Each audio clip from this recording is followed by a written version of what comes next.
I'm Phil. And this is Terror Tales. Ooh, we're back, ghouls and ghoulies. I hope you've had fun this week, and happy Friday the 13th. Right. The ironic part is today we are starting our Nightmare on Elm Street series on Friday the 13th. Yeah, we actually have 9 movies in this series, so this is going to be our longest take yet on the whole franchise as to date. And this is including the original 7 movies by Wes Craven, the crossover with Jason in a very brutal way, and then the remake that, to be honest, I didn't care for it much the first time, but I might change my mind when I watch it, the remake of the original Nightmare on Elm Street. Well, I am going to share only one little opinion about that before we get, way too into that, since that's later. Way later. I was watching a documentary, and Wes Craven was talking about the first Nightmare. Right. When he was first writing the character, and the way that movie takes the take on Fred is actually how Craven wanted to write it. So, Okay. my opinion, well, that's what he said, and I like it, so we're going to go. So, I'm going to give a plot summary before we start, because I love plot summaries, and this is one of my favorite movies. Word, go right ahead for it, buddy. Alright, so in March 1981, in Springwood, Ohio, Tina Gray awakens from a nightmare wherein she is attacked by a disfigured man in decayed clothes who wears a blade-fixed work glove on his right hand. Her mother points out 4 mysterious slashes on her nightgown. The following morning, she is consoled by her best friend, Nancy Thompson, and Nancy's boyfriend, Glenn Lance. That is a really bad last name. The two stay at Tina's house where Tina's mother goes out of town. But their sleepover is interrupted by Tina's boyfriend, Rod Lane, porn star. When Tina falls asleep, she dreams of being chased by this disfigured man. Rod is awoken by Tina's thrashing and seeing her more or less is, I was going to read this whole thing, but it's just going to give away everything. The whole plot summary is the whole movie, but we're still breaking down everything. Right. So, I started that, I apologize. Do you want to start us off, or would you like me to go for the first few minutes? You can keep going for the first few minutes. I feel like you haven't had much of a chance lately to really open things up, and we have been... Last week, Timmy wasn't here for our episode with Hunter Ferris. I had such a lovely conversation with him that, our listeners would probably like a little bit more of you this week, since it seems like they enjoyed Hannibal on Tuesday. Yeah, I was actually very surprised when I thought about doing TV Tuesdays. I didn't actually think that people were going to really like it, and I put a lot of work into those notes, so I was very happy. Well, I'm glad you liked it, buddy. So I'm gonna go ahead and let you open up this one, and then I'll just interject when I think of something funny. All right. So we start off with a New Line Cinemas, and this is actually their first title for New Line Cinema, because they've only made 2 movies prior. Like, they'd only released 2 movies prior to doing Nightmare. Right. It was Bob Shea was he was a corporate law lawyer before he started this company.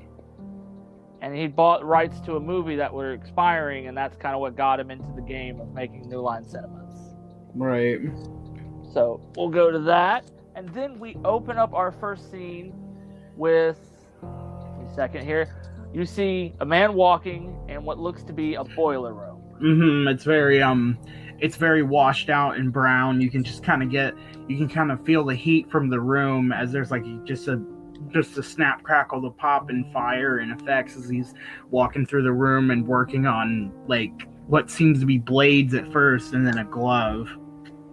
Yeah, and you see he puts on a work desk with a bunch of old equipment trying to make his glove. And you see him wearing a red sweater. I can't tell if it's actually just a red sweater or it's the normal one we know as iconic. But now he is beating on, doing some welding, and he's putting some care into this glove. Like, he really loves this glove. So, and now he's got it all together, and it's in the work glove with the 4 finger blades he has put on it. Which I always wondered why he didn't put it. And now we have our our title card of Nightmare on Elm Street.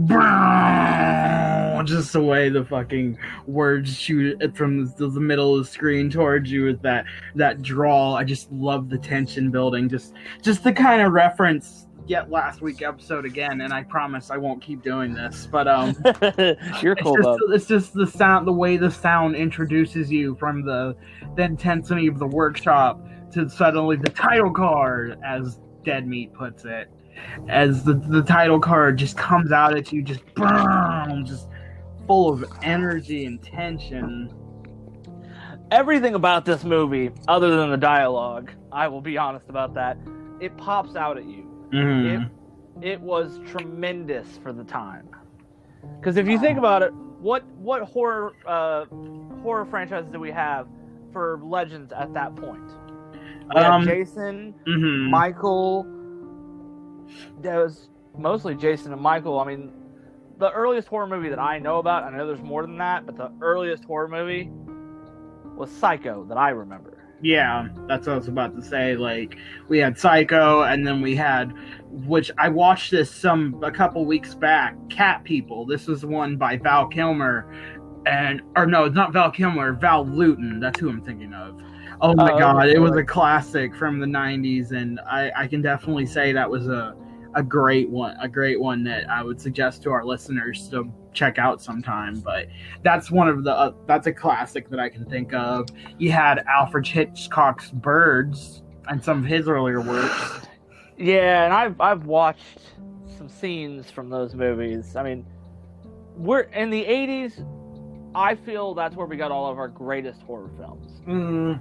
I can't say that I don't love a lot of the movies we've got going into the years now, but I felt the 80s was actually the best time for independent horror.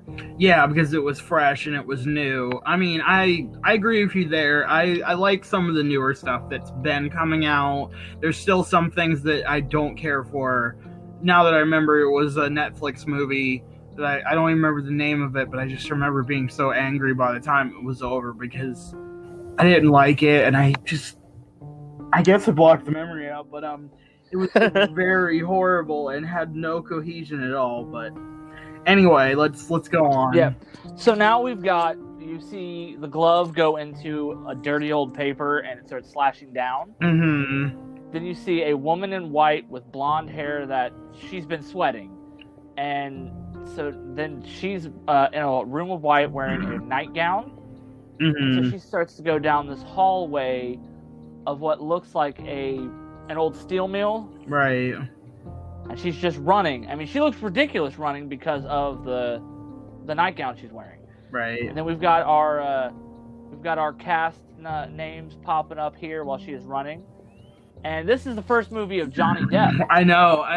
I learned this years ago when I just watched these movies like casually and just more for entertainment value and not just to sit here and review them on a podcast. But I used to watch these movies just kind of like religiously every once in a while. And I noticed that one evening that it said introducing Johnny Depp.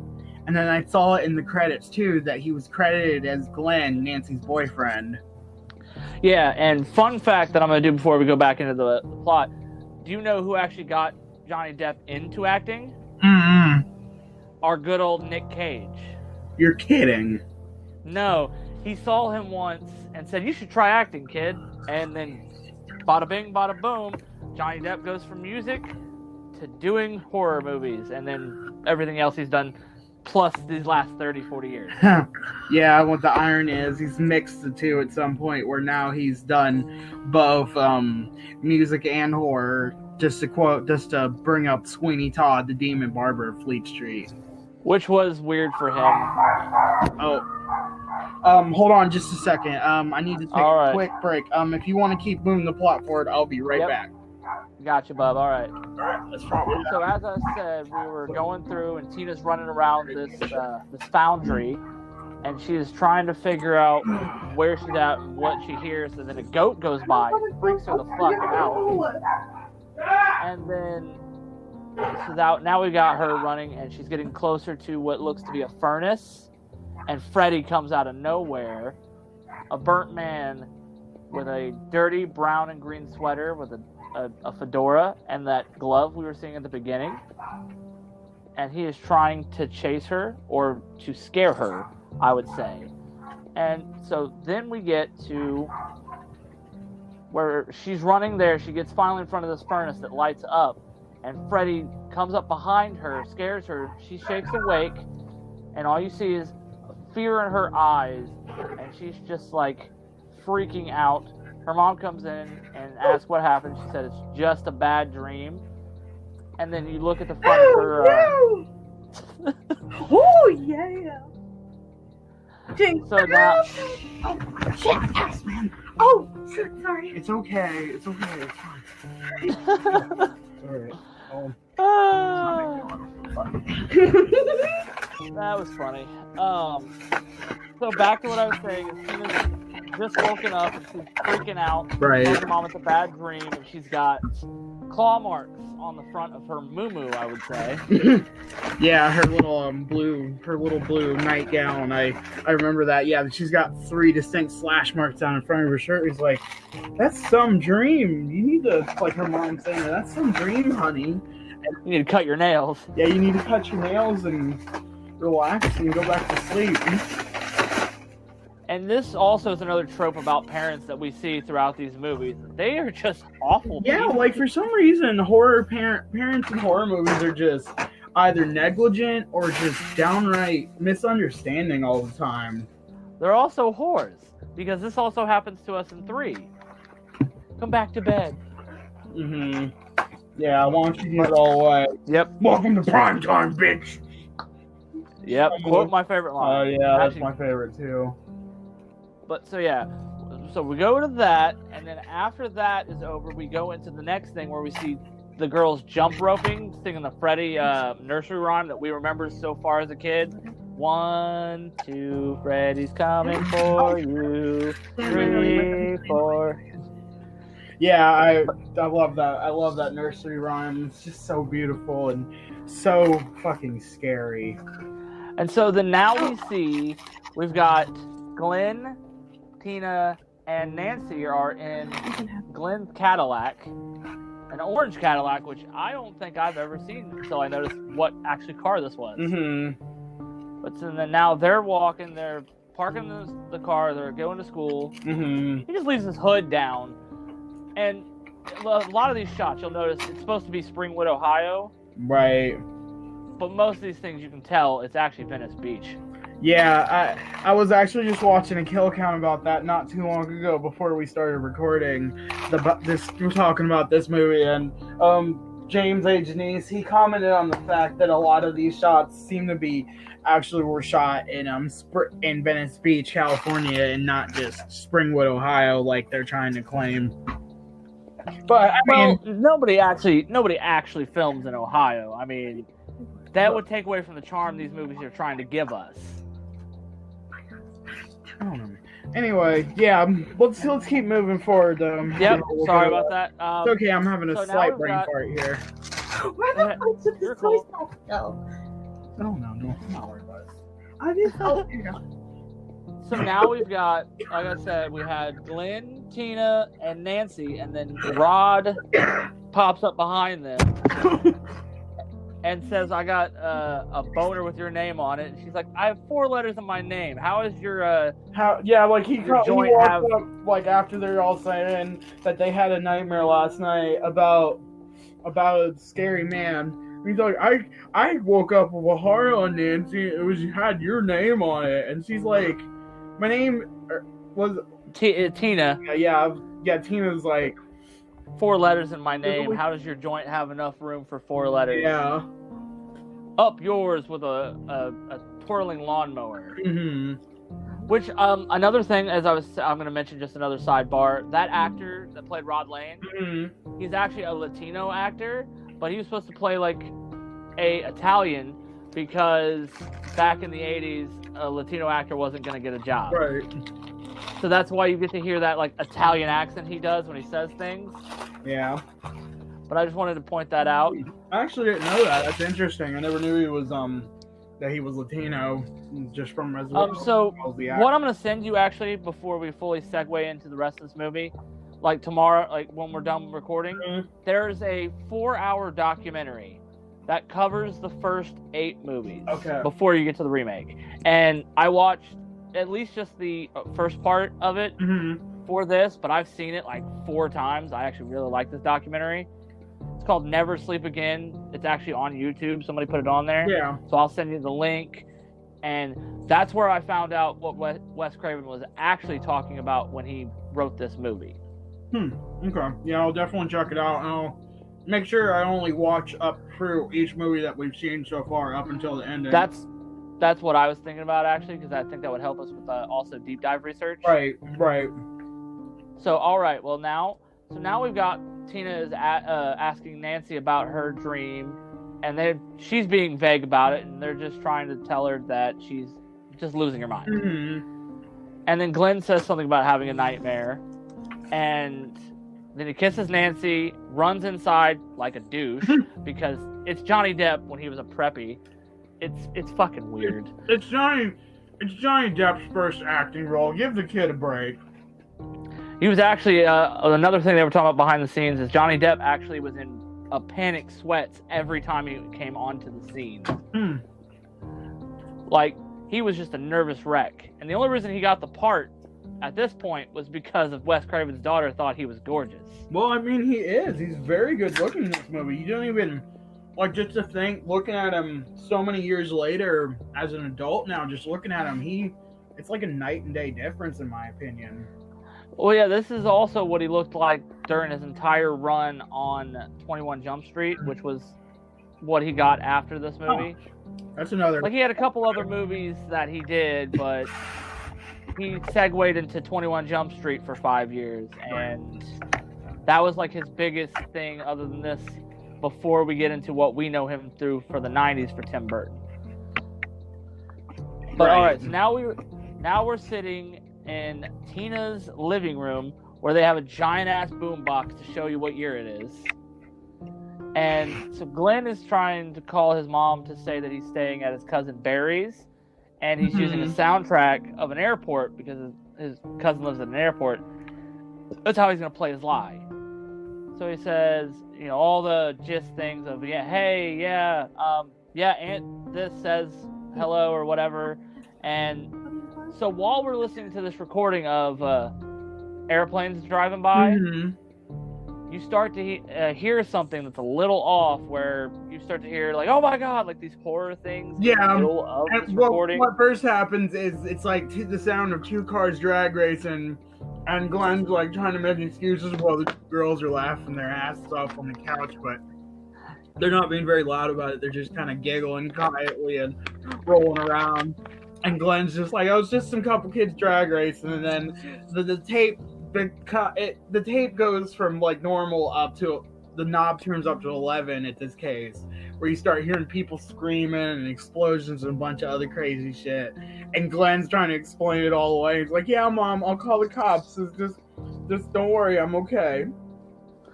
Yeah, and he looks like kind of freaked out about it, and the girls are still like giggling their head off. They're losing their fucking minds over it. I'd be laughing my ass off too. I've never actually seen Heather Langenkamp in anything that wasn't a Nightmare movie.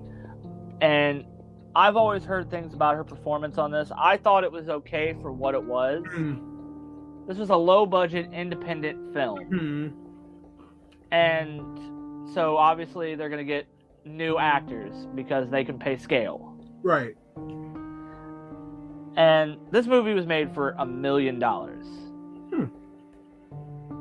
And also one other fun fact before I go completely into the rest of it, but it was actually made in a month. Damn, they filmed this entire thing in a month. I was like, I'm actually kind of shocked, especially with all the practical effects they do. Right, like just the one that's one of my favorites is when they kill off Johnny Depp's character Glenn. I'm not gonna spoil the kill just yet, but oh my god, I love it when they get there. I also have another thing to say about that when we get there too, of more of the fights with the MPAA. So I will let you guys know when we get there. Right, but anyway. But all right, yep. So now Tina and Nancy are talking, where she explains the man in her dream that she keeps freaking out about, and then Nancy says that reminds me of my dream. Mhm. There was a guy with a dirty brown and green sweater, and she kept trying to say his fingernails, Tina did, Right. and then Nancy rebuttals that with finger knives. And they pretty much describe the same person, saying they had the same dream, so to speak. Mhm. And so then after that, they start hearing sounds outside. And so Glenn is supposed to be a jock in this. So he comes over and says that's impossible that they're having the same dream first. And then he goes outside because they hear something outside. Mhm. So the girls are following behind him, holding on both of his arms. And so what happens is after that, he says, I'm going to knock your stupid, ugly block off, or something like that. Some bad line. And so while he's walking around, he gets tackled by Rod. And Rod does some football lingo just to, be funny. Yeah. And so then he says, he's like, what are you guys having, an orgy?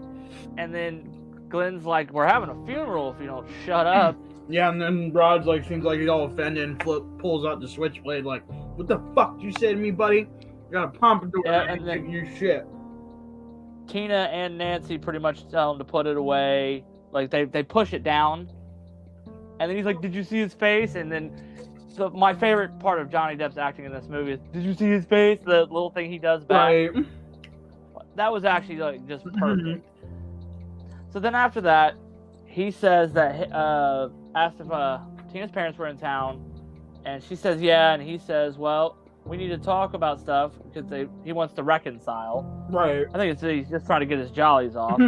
But then he pretty much takes her back inside, and so they're saying, hey, we have her mom's bedroom, and you guys can have the rest. So then, Glenn tries to be all cute and cuddly with Nancy, and she's just she's that version of a final girl that is just so innocent that... Yeah, she ain't have none of that teenage nonsense. Like, she'll give him a kiss, but they ain't going all the way like Tina and Rod.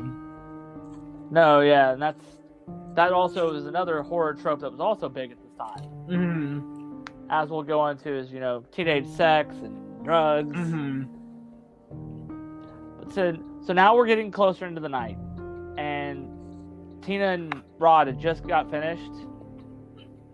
And so then now we go into another dreamscape of Tina, where, give me just a second, she leaves her house. She's not wearing pants. Mm-hmm. And so she's running around, and then she sees Freddy in the corner of this alley. And he is just doing everything he can to, like, gross her the fuck out. Yeah. Cutting off his fingers, Yeah, the weird stretchy arms.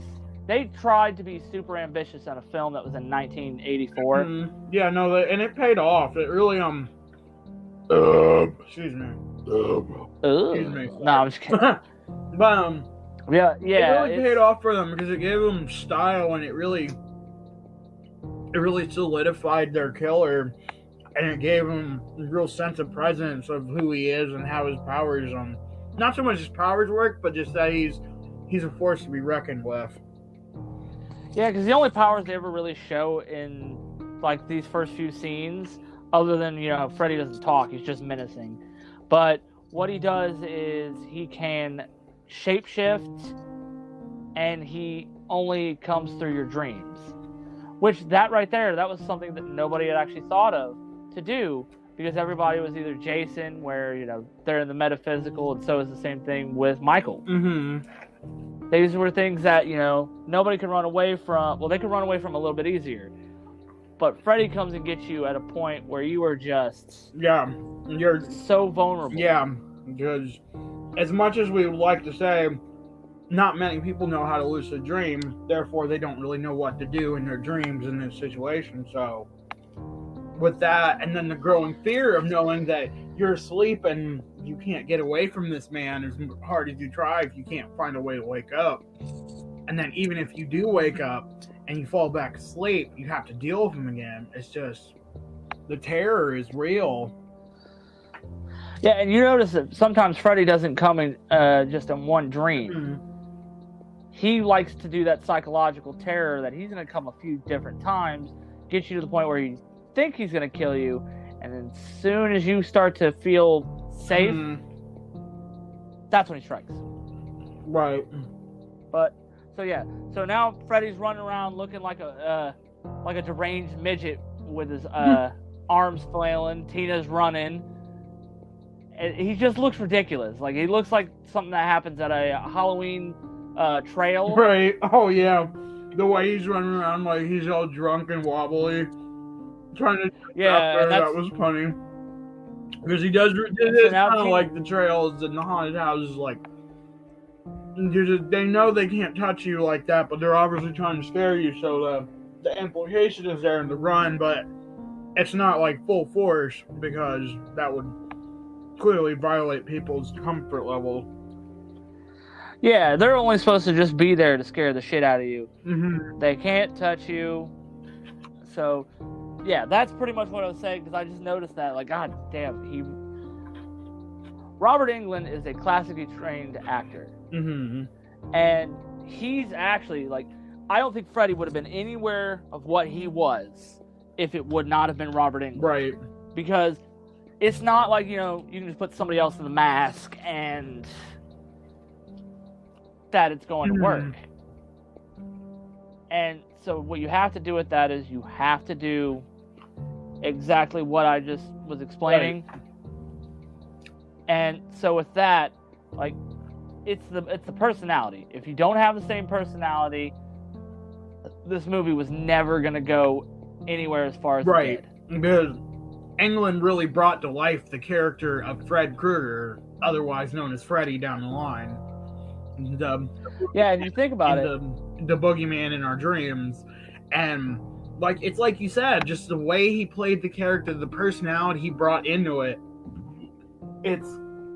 I think that's really why I didn't care for some of the later movies and really didn't care for the remake, because as much as I love Englund's work,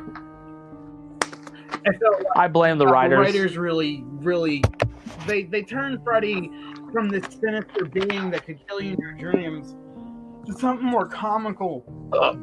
Excuse me. Something more comical and very silly, and just, it really, I laughed, but I didn't really enjoy it the same way I used to when I'd watch like the first couple of Freddy movies, where it wasn't too much just yet. Yeah, and that happens a lot. Like, we'll get farther down the road and we'll explain when we start to get to campy, convoluted backstories and just writers that have just part 4. Part 4, Part 5, definitely 6. Yeah. That's actually the 3 that are the biggest problem childs, actually. Yeah, we'll have fun when we get there, won't we? Oh, yeah, because it's going to make me nauseous just trying to explain all these. But I love I told you, I wasn't a big horror fan as a child because, you know, I was easily terrified. But Nightmare on Elm Street is by far my entire favorite franchise. If I'm going to watch the whole series through, I'll watch them. But I tend to steer clear of them if I don't have to watch them. Yeah, the gross out factor's a little much for you. It's not the gross out factor, it's the bad effects, the bad jokes. It's everything that they do to ruin Freddy, so to speak, that just kills me. Well, but alright, so let's get back into this. So Tina is terrified, she's starting to run in the house, and Freddy is doing that same thing. Now he's finally got Tina. Right. And so Rod starts to get up because he sees her shaking and writhing around. And then we start to see one of the best effects I've seen in these movies. She starts to lift in midair. Right. And Freddy is just like carving her like a Thanksgiving turkey in the air while Rod is watching. 20-second warning, we gotta get ready for a break, man. Alright, well, we will take our first break, everybody, and we will come back and continue on to our descent into madness and nightmares. We'll be right back. In a...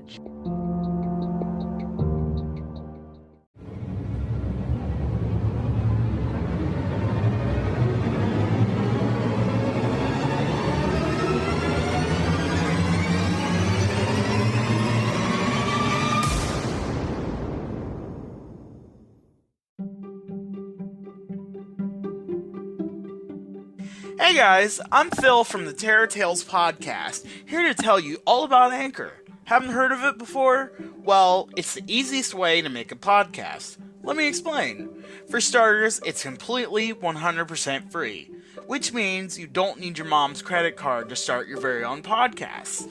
Anchor gives you access to special creation tools that allow you to record and edit your podcast straight from your smartphone or PC. Anchor even distributes the podcast for you, so you can be heard on wherever you get your podcasts. You can even make money with no minimums on how many people tune in. It's basically everything you need to get the ball rolling. If you want to get started today making your own podcast, just download the free Anchor app or head on over to anchor.fm to get started. Remember guys, that's anchor.fm or download the free app to get started today. I'm Phil, and this is from the Terror Tales, signing off.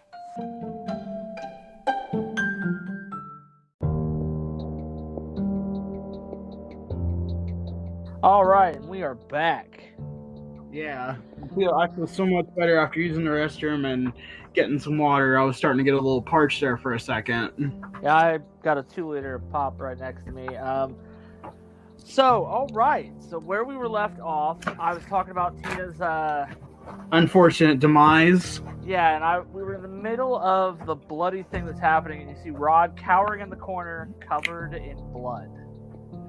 Right, yeah, Sorry. he's just watching. It's okay. No, I was just saying, he's just watching, the poor guy's watching as his girlfriend's flying all around the bed, over the bed, off the bed again, or over the other side of the bed, and then slowly just dragged up the fucking wall as, just dragged up the wall and just getting mutilated by Freddy the whole time, too. And you even watch her as she's on the ceiling. She kind of looks like she's trying to crawl away, but it's just so fucking intense. Just a second, I'll be right back. Alright, well, so after that, Glenn and Nancy are in the hallway because they hear screams.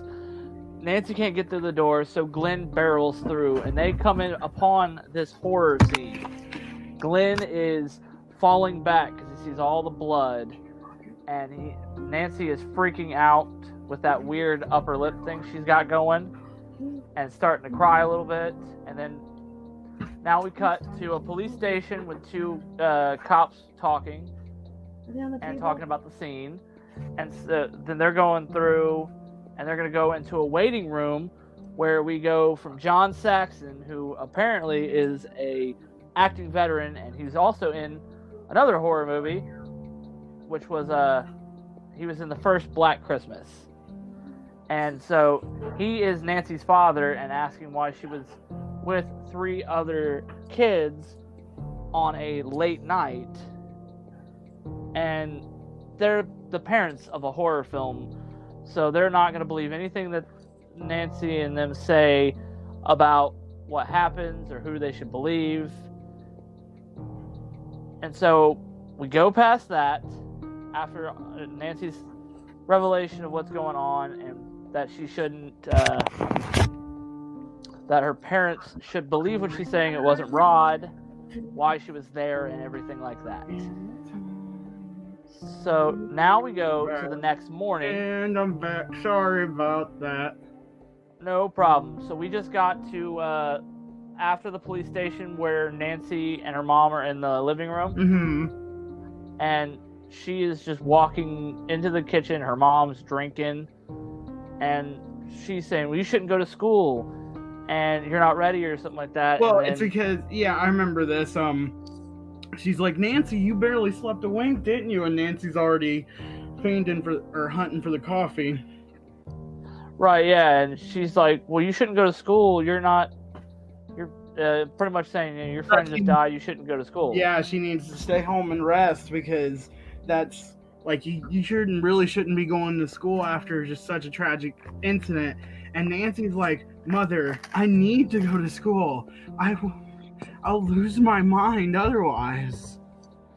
Yeah, she pretty much was like, I'm such a good girl. I have to go to school. Mm-hmm. Yeah, she's just really trying to fight this. She doesn't want to deal with this, the nightmares and all the fear. So she's just she wants to hold on to what she has now and hoping that she'll be able to overcome it.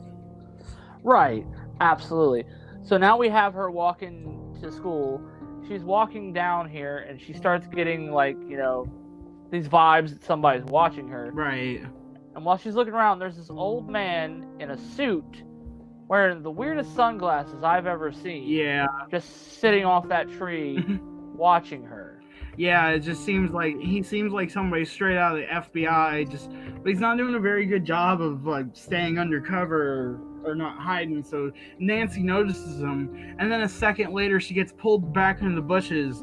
She gets ready to scream, but then her hands pull over her face, and you see her and Rod tumbling back in the bushes. Ron, sorry, Ron. No, it's Rod. It's Rod. Okay, Rod. Sorry. Anyway, so they both fall back into the bushes, and he's like, "Shh, I'm not gonna hurt you. Just calm down." I didn't do it. And then he's like trying to. Yeah, he's trying to say, "I didn't do it." And he's like, and she's telling him, "But it was locked from your guys' side. What happened?" He's like, "I don't know. I didn't see the fucker." And next thing you know, Nancy's dad, the police sheriff, or isn't he? He was a detective. Like the chief of police, or is he just detective? I forget. He was a detective, but he does wear he was a lieutenant actually.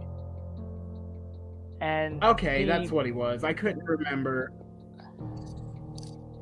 And he's pretty much used his daughter as bait to catch Rod. Yeah, Nancy points this out very angry, like, "You used me as bait?" Yep, and then runs away, and now we cut to the infamous school scene where Lynn Shay, which is the sister of Bob Shay, plays the teacher. Mm-hmm. And it's just a boring seminar. We're not going to bore you with academics even on an 80s movie, but Nancy is asleep on her hand. Right. And so then we cut through that, and then we got some guy in the loudest shirt I think I'm going to see in this movie. I mean, who told him to leave out of his house wearing that? I don't care about the 80s or not. I don't think I've ever seen somebody in the 80s wear that. I know the popped collars, the pink polos, the cocaine, but I've never seen this shirt. So he's obviously bored and he's reading this. Nancy is falling asleep. She sees a body bag, and you hear Tina's voice saying, "Nancy." Like, yeah, and so she obviously tries to go to the bathroom and follows this thing. Mm-hmm. And then she hits into a hall monitor she's wearing Freddy's sweater. She's wearing a red and green sweater, and she's got like some pigtails, and she looks kind of like girlish with the little pigtails and the ensemble, but then she's like, "Hall pass," and Nancy just looks at her phone and she's like, "You need a hall pass." Screw your hall pass. She tries to say it and then cuts off at that last word, but you still hear it. Right. And she's freaking out about all that. This woman has a bloody nose, and it's dried fake blood. Mm-hmm. Yeah, you see her. You can tell. Yeah, you see Nancy turn around and she's like, she's waving at her with her right hand, but it isn't her right hand, because what it is the finger blade glove of Mr. Krueger. But her face is also covered in more blood too. It's just like dripping down her face and between her eyes. I think it's just like right above her eyes, and she says, It starts from the top of her forehead. Pass. Yeah, so it's top of her forehead, both eyes, a cheek, and her lips, and the side of her temple, and her ear. But pretty much it's everywhere. And she's wearing what's close to Freddy's sweater, but it's not actually Fred's sweater. Mm-hmm. So now Nancy is on her way to the basement where it says "No students allowed," where she sees this pool of blood that she's following down. And this is where we go into a boiler room. Uh-huh. The signature of Mr. Krueger himself. Mm-hmm. And then you see Freddy creepily looking through pipes at Nancy. Right. And so then after that, she's looking at an open. She's looking at lights and tries to figure out what's going on. So she starts talking, and then Freddy comes out in like the goofiest Mr. Magoo fashion. And like I don't know how you can take him seriously in most of these. I didn't even think about it until now. Well, this one, the comedy nature that you're feeling right now, like that undertone wasn't really there yet. It was, you could see it as comical with the effects now, but back then I think it wasn't supposed to be. Yeah, it was more menacing and show that he's capable of manipulating his body within the dream world to his whim, and he can control the dream world if you're not able to fight back or use your own just lucid dreaming ability. Correct. So now, after he does that, like I said, the Mr. Magoo walk, and Nancy's talking to him, he cuts open his chest. Right. And you see maggots are falling out. And it's not an appetizing sight. I will definitely tell you that. Pretty juicy to me. And so now he's chasing Nancy. She's trying to run through everywhere, but can't figure out what's going on. And so now she is running until she gets over to a steam pipe where Freddy has cornered her. And so she gets the bright idea that nobody else has got. If I hurt myself in this dream, maybe I'll wake up. Yeah, because that seems to be the only option available to her. So she reaches out, she takes her arm, and she just puts it right up against the pipe. You hear her skin start to sizzle, and she screams for a few seconds before she finally wakes herself up from the dream, jumps up out of her desk, still screaming and just falling back, and everybody's like calling her, Nancy, what's up? Are you okay? I'll call your mother. Yeah. She's like, I'll go right home. But guess what she doesn't do? Go right home, of course. She goes and she talks to Rod and tries to get more details of what's going on. Right. And so he starts to say that there was nobody there. I couldn't see who it was. And Nancy starts to believe him, but at first, when you look at her, she is very skeptical. Right. Yeah, because hearing something like that, there's no way that's possible. You were the one that did it, man. It's just but they don't really, obviously can't pin it completely on him without a way to find the murder weapon. But that pocket knife that he put on Glenn, he would have been still having that in his pocket. So that doesn't also help him on the not guilty factor. Right. But yeah, as I was mentioning, they're having the conversation. Rod's saying, I didn't do it, and tried to explain the scene the best he could. Yeah. And so now we cut to Nancy in one of the most infamous scenes from the original movie here, where she's got this weird bath pillow. Right. And she's just in a bubble bath, looking like exhausted. Like, they probably worked these actors to a point to make them look this exhausted. And she's playing with a wash rag, talking, doing some weird off-the-wall shit. So she starts to pass out, and Freddy slides his glove out of the water, going at her. Right. And then her mom says, don't fall asleep in the tub, so his glove disappears.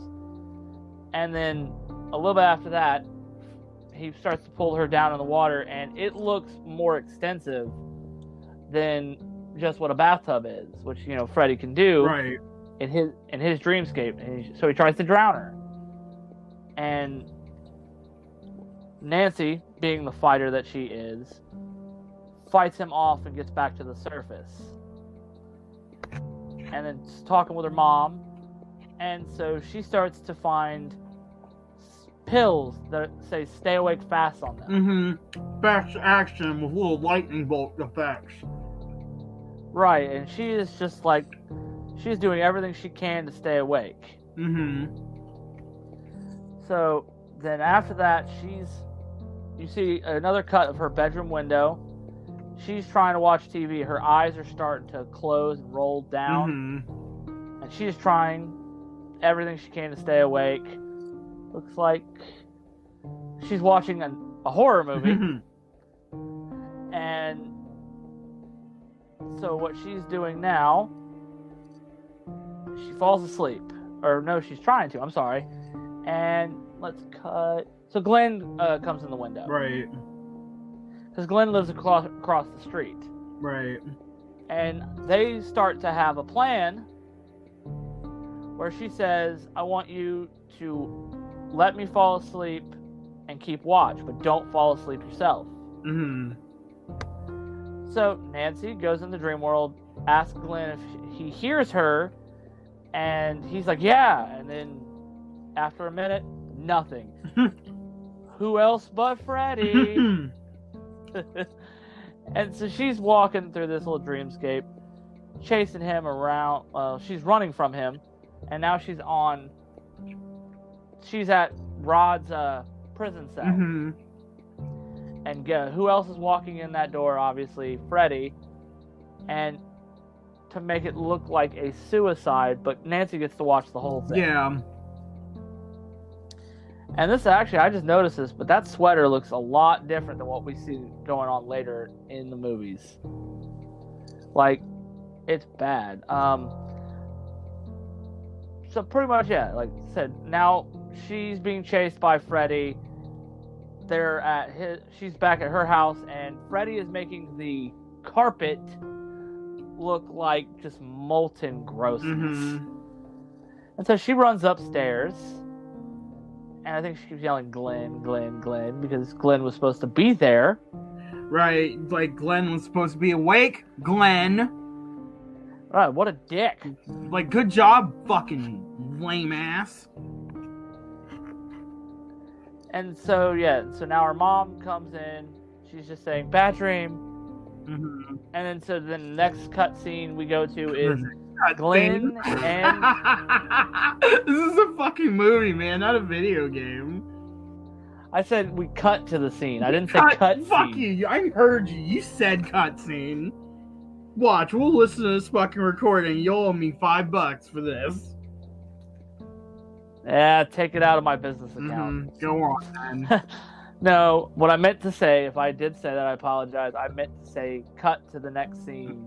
You see Glenn and Nancy running up to the prison. And being a small Ohio town, it's one of those very small, dingy ones. Right. And the night shift guy looks like he's been not sleeping forever. And Nancy's yelling at him like, we have to see Rod now. And Freddy starts to twist the bed sheets. And slides it up Rod around his leather jacket onto his neck. Yeah, just slowly, seductively, like a snake. And it's a shitty death. But like I said, Freddy does some things that are illogical for what he is now. To where, he tries to make them look like suicides or that they actually happen. He doesn't have to cover it up. Who's going to find him? What are there, dream police? I'm ignoring the obvious joke you went for there, and I'm imploring you to move on. I will do what I want. But Rod's now dead, Nancy's crying, and Glenn doesn't really have a lot of emotions out of every time somebody dies. Yeah. And so Rod's dead, Fred's killed him. Then we go to a funeral scene where they try to say nice things about Rod, which we never really heard a nice thing about Rod. Right.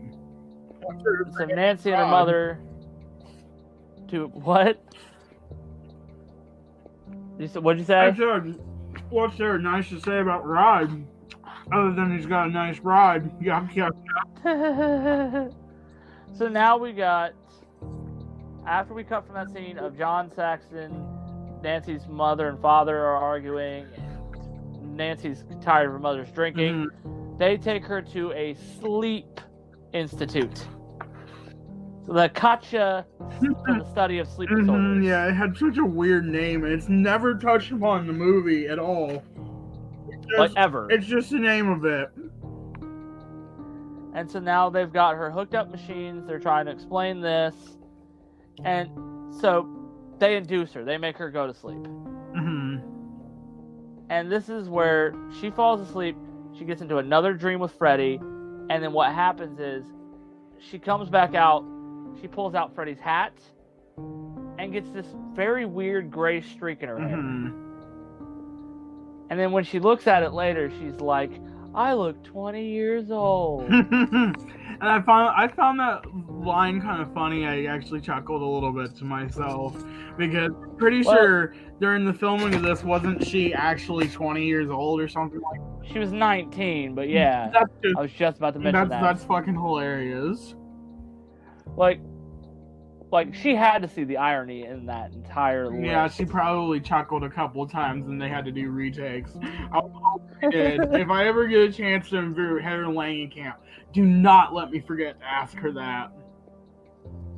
Yeah, because I mean, everybody loves Wes Craven and stuff like that, but the man, when he writes dialogue for his own movies,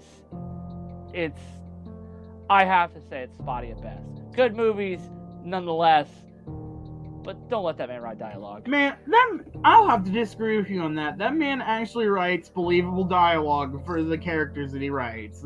Like, okay, I'll give it to you, in later parts of the series, some people have some very weird dialogue and some tics that are strange. But they're not Wes Craven.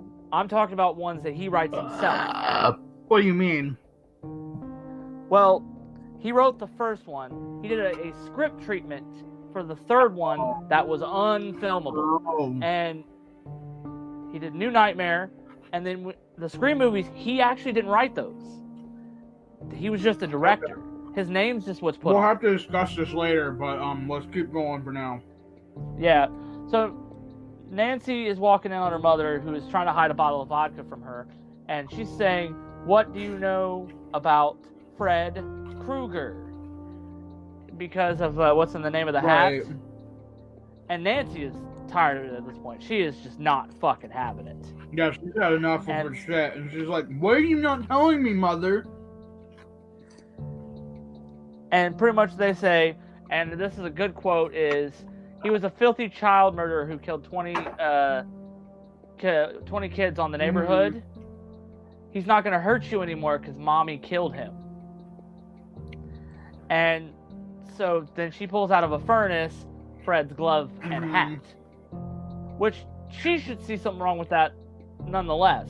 The hat's still in the furnace. Right. And she just pulled that hat out of her dream that she did not have prior handling of. And then now, after she's done arguing with her mother, it cuts to a scene of her and Glenn talking, where she has picked up a booby trap survival guide book. And I don't know who decided to give her this book, but it takes her from helpless she-woman to Rambo. And this is one of those things that, as the kill count did mention, is on Venice Beach because of that bridge and the palm trees.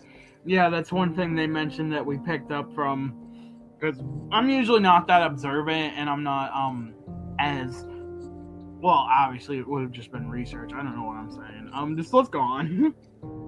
Yeah. So we go past that. They're talking, and Glenn doesn't still believe it, but he's like, okay, well, how can I help? So then we go to the Elm Street house at 1428 with the blue door, and Nancy is trying to walk into it. Yeah, it's 1428, and she's walking into it, and her dad flipped out and took down the rose ladder, and barred all of her windows. Yeah, there's bars all over the windows of the house, and she's strolling in, and Mom's just sitting there in the hallway, just getting ready to light up another cigarette, looking rather pleased with herself. Yep, and then Glenn pops up, and this is this is horribly 80s right here. He's got a TV, small TV on his bed. He's wearing some big ass headphones. He's got a radio next to the bed, and he's wearing a mid-drift football jersey. And this is a big weird thing in the 80s. that men had to wear cut-off sports apparel. Yeah, well, I mean, to be fair, the women didn't exactly have much better apparel in general in the 80s. Not to say there wasn't some great outfits. I guess we can have like a 5-minute talk one day about that, but... No problem, yeah. So what we're going to do is, because we are going to be encroaching soon on our next ad break, we're just going to take that a little early. We're just taking a break because Anchor tells us we can't record for more than 30 minutes. Fair enough. He is correct. But yeah, we're almost done, everybody, but we want to make sure we got enough time to give you everything. So we will be right back. We'll finish that. The Meat Limit is a weekly topical movie, entertainment, and television podcast where your 3 soon-to-be new best friends guide you through the world of movies, TV, streaming, Hollywood news, their deepest, darkest desires, and so much more. Join Scarlett, Leon, and Matt as they discuss all things entertainment and what's coming, what's going, what's here to stay, and what should have never been. Plus, bonus content including, but not limited to, personal opinions, medical advice, cooking tips, harrowing tales of terror and suspense, fits of laughter, random games, and the weekly Leon's Corner, patent pending. Tune in and reach your meat limit.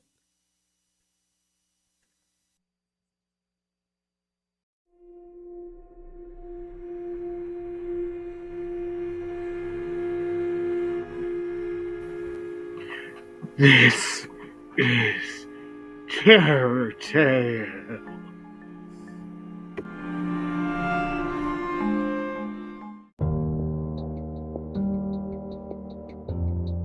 Our spooky good time, you sexy people. Yeah, welcome back, bitches. So, as we said, we were continuing. Glenn is on his bed with all these electronics that we all look at now and say, that's old. Yeah, the little box TV, the big old massive headphones, listening to music. Right, like he has just got like the weirdest setup, but he is doing that, and then he pulls off like he's hearing for something, and his phone's ringing. And it's Nancy across the street calling him, and this is where she comes back for the same thing of, I'm going to go to sleep, wake me up. Right. 20 minutes. Don't let me sleep. Like the whole time, otherwise I'll never wake up again. Yeah, and she is just, like, you see that gray streak coming through her hair. Something fierce at this particular part of the scene. Right. And so they're still talking, and then we go into the next thing where Glenn just goes back to what he was doing. Nancy's looking at a picture on her desk. She's trying to drink coffee. Her mom's coming in.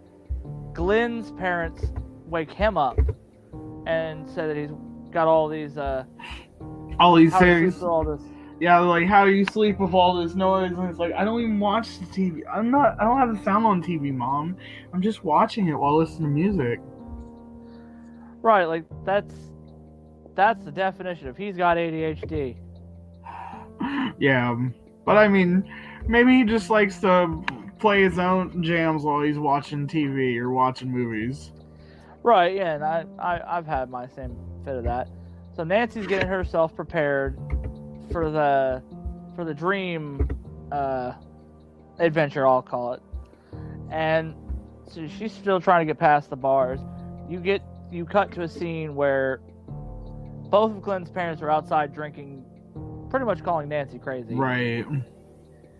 And so they're bad parents because they dismissed Nancy, and if they wouldn't have dismissed Nancy, Glenn might be alive. Right. And so she's trying to seal back up her bandages for all the blood from the last time that Freddy got to her. Mm-hmm.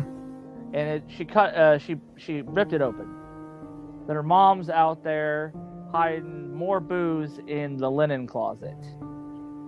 So she calls over to Glenn's house to try to let her parents know to keep him awake. He's in danger, and then they say, "Don't call this house again," and then hang up on her.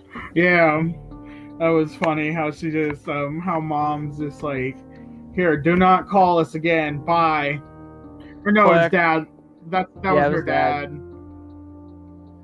And so now she's getting herself prepared for this little trip, wearing a jacket, messing with her hair, runs outside, and Glenn is asleep, and we're getting into. It was actually one of my favorite parts because Johnny Depp for the longest time did not die. Right. So when I first realized this, I was so excited because I was like, that motherfucker is never dying. Thank the Lord. And I was just being dumb about it. Right. But he's asleep, and then you see Freddy's glove and hand come through the bed. Yeah, as Freddy's pulling down, poor guy's screaming and loses his mind. He's trying not to fall down. He's trying not to fall down, but he's getting dragged down. And then you see his TV comes in, and the whole record player he's listening to falls in too. And the next thing you know, oh my god, this is the best part. The hole where it comes up, you see a geyser of blood shoot up and just start spraying. Excuse me. It starts spraying over the ceiling and spreading out beautifully. Yeah, it is. It's absolutely stunning. And then I was going to say that right there, the reason what they said for the MPAA, because they were very strict about that amount of blood, that would put that in NC-17. It never would have been seen in theaters. And so what Wes Craven had to explain to him was that that's the blood of all of Freddy's victims. That's why there's so much of it. That's why it got the R rating instead of the NC-17. That's interesting. There's also an alternate scene to that particular one where Johnny Depp's body actually came back up out of the bed. Right. But apparently they did not like that one and felt the blood, like him just staying in the bed, was more of a proper way to film the scene. Right. And one last fun fact before we get back into the rest of this movie. This film actually used 500 gallons of fake blood. Right. So now after all the blood went everywhere in the room, Glenn's mom walks in and she is just horrified and starts to scream. Mm-hmm. And you just see all of you see a body and the blood is coming down like rain. The body is in a bag. Yeah. And his entire room is superimposed with blood. Right. His mom's freaking out. There's an ambulance. What ambulance would you need? There's no body. Yeah, there's not going to be anything to recover, Mom. I don't know what you're fucking thinking here. They're like, my son is gone, because it's got cops, it's got the ambulance with a stretcher. Right. And pretty much then John Saxon is talking to his daughter saying, it was something, he said, go back to sleep, Nancy. And then she's over here saying something. And so after this, Freddy uses a trick on the phone. Says, I'm your boyfriend now, Nancy. Oh yeah, and then it's you see in the bottom of the receiver, little fake tongue just trying to fucking shove his tongue down her mouth, and she's freaking out and just shoves the phone away. Yeah, I'm your boyfriend now, Nancy. So right after that, we get into what I was calling her female Rambo. Uh-huh. And she is setting up all these booby traps, which I don't know how that's going to work when she's not in her dream, but it does. Right. Oh no, she's trying to get him into the real world. That's what the plan was. Right. And so now John Saxon's over there at Glenn's place. She's talking to her mom, who is just laying in the bed drunk, and pretty much saying that I'm going to solve this. And so then after that, I apologize. So now Nancy she's now asleep. She runs outside, runs to a basement. And in the basement, you see all these things that you see in a basement. So she walks a little bit farther, and there's this big mural of the dogs playing pool and that furnace. Right.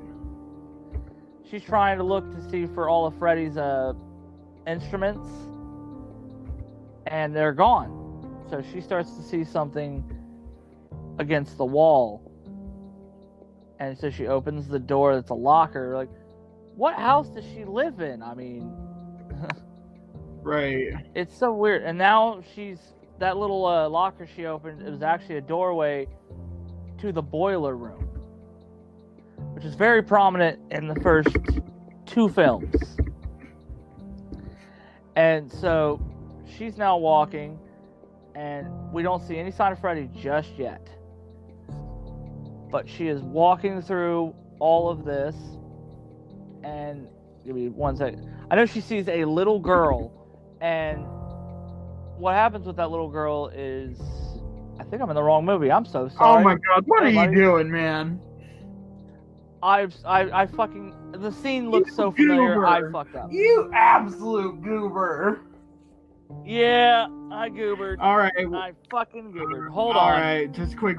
We're not going to take a break. We're just going to wait for Timmy to return from his big goof. And I apologize. I knocked my headphones out of my, after my goob, I did knock my headphones out. So she's still walking around the furnace, like the boiler room, and now everything turned on, and she's yelling at Freddy. Mm-hmm. She is trying to goad him. Come get me, fucker! And now she's got blood all over her hands. Mm-hmm. And now there is our first Freddy in this entire scene, just running around trying to chase her through this boiler room. She jumps and then lands in the bushes. Right. And she's like pissed off at the little rose thing on the ground, so she moves it. She's like, "Fuck!" And so now she's looking around trying to find him. Right. And she's just like about to walk back in the house and trying to figure out what time it is. But she's in a dream world. How is she gonna know what time it is? Freddy's running after her again. No, she tackles him. I'm sorry. Mm-hmm. And it's just, more bad CGI. Like the way they did his makeup was just so brutal looking. Mm-hmm. And then she wakes up in her bed, and so she's just like trying to wake her dad up and say, "Hey, get out of there! Get out of there!" And then Freddy is breaking windows, and she went back to that basement again. And Freddy is just running in that basement. And so now she's about to set his ass on fire. Like, I feel like that should be traumatic for him, just like Jason with water. Mm-hmm. I don't know. I think it's probably because he knows he's not... He knows he's a dream... Well, he's a being in the dreams that he comes from, that he's already died once. So a little fire, even if he returns to the real world, a little fire isn't going to be enough to scare him like it does with Jason. But yeah, he gets set on fire. He starts running around, just obviously screaming in pain, just feeling it all, just feeling the suffering and just screaming his head off. But yeah. And if you look at the scene properly, you can see that Freddy looks a bit on the bulky side. What that is it's like I said, a low-budget horror film, and they put in a stunt guy in a flame-retardant suit. And so it's one of those things that even if you know that it's bad, it's still good. Right. And she's still trying to yell at her dad, and her dad finally starts running out. And they're trying to break her door open. Like, I got him! Come on! And then you see... they all walk into the room, and her dad finally gets to see what's going on, where Freddy is sucking her mom into the bed. Right. Yeah, he's like laying on her and just like right on top of her. And he looks like he's trying to choke her and burn her alive, and Dad runs in behind Nancy, and he jumps on the bed and covers him up with a blanket. And he's like, okay, this should work. And then Nancy's like, oh no, Dad, pull it back. And they pull it back. And next thing you know, you see Nancy's mom. She's pretty much a skeleton at this point. Just gone. She's pretty extra crispy. Yeah. She's and then done for. And then she pulls a straight fucking Julia from Hellraiser and starts just like descending into this bed. And John Saxon's just looking like he does not know what the fuck he can't process. Yeah, they don't know what to do, what to make of this, and they watch in horror as she falls into the abyss of the bed. Yeah, and then all this happens, and then Nancy is running around, and Freddy comes in for one last. Oh no, I'm sorry. I thought he came in for one last excursion. She said, "Welcome to my world," or something like that. No, not yet. No. What happens is like they get into another room from chasing him down, and Nancy's like staring away from the bed from where he begins to like rise from, ripping through the sheets and the blankets on there, and she's like, I remove all power I gave to you, and just turns away from him. He charges towards her, and before he makes contact, as she's turned away from him, he like obliterates into like little blue pixie dust as he's destroyed by the fact that he has no power over her anymore. She doesn't fear him anymore.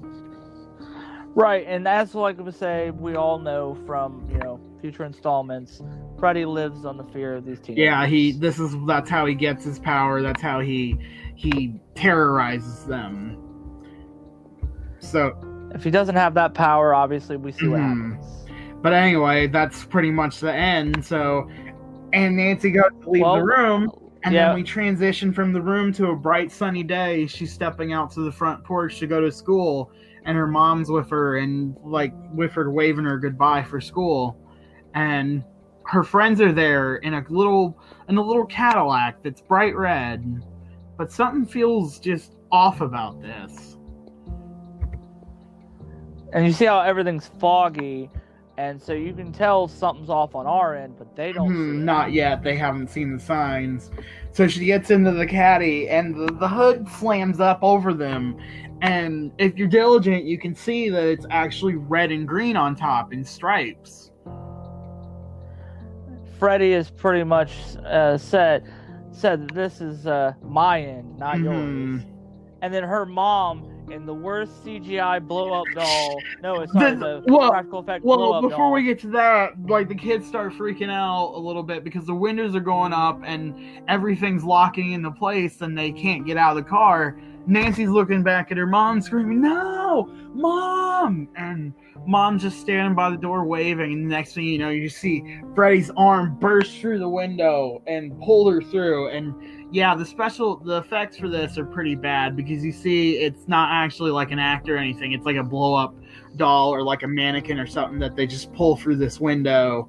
And that's the end of A Nightmare on Elm Street, the 1984 version.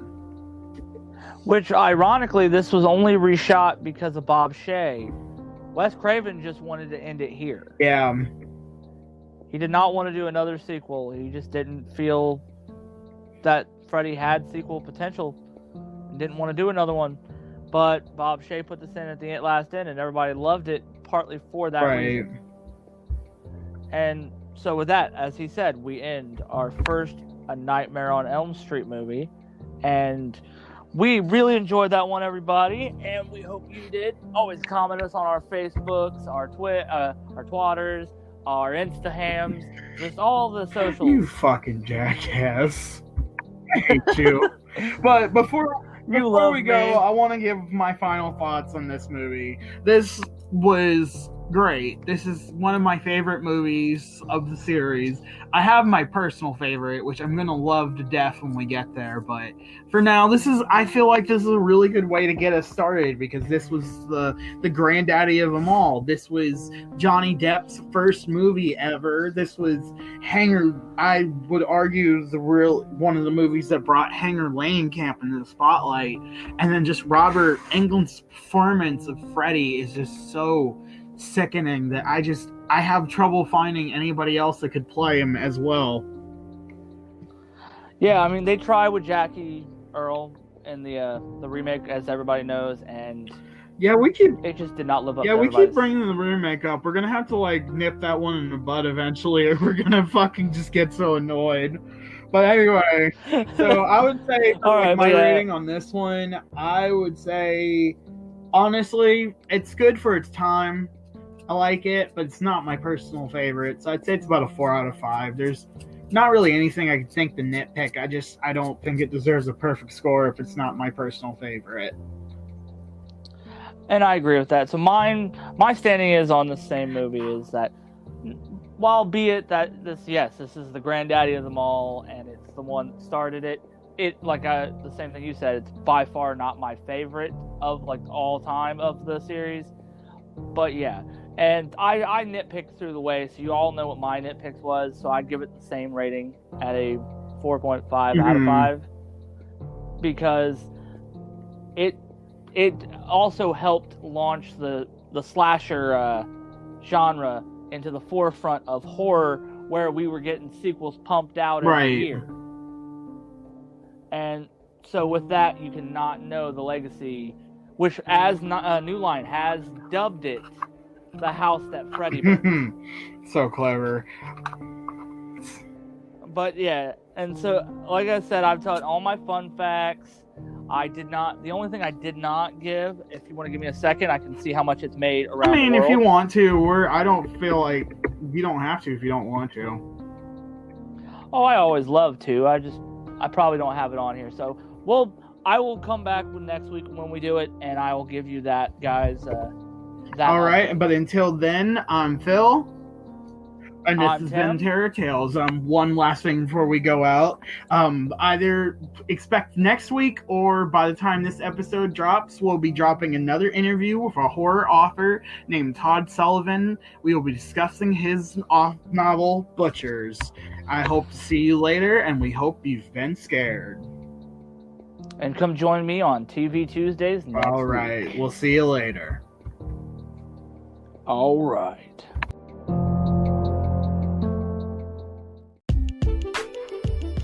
Hi, I'm Tim of That News Guy Podcast, and we're going through a revamp. We're going from everything about news, media, and everything that everybody likes to geek out about to film reviews. So if you'd like to come and hear me and Justin talk about our favorite films and your favorite films and our opinions in between with some good comedy, come join us every Thursday at That News Guy Podcast.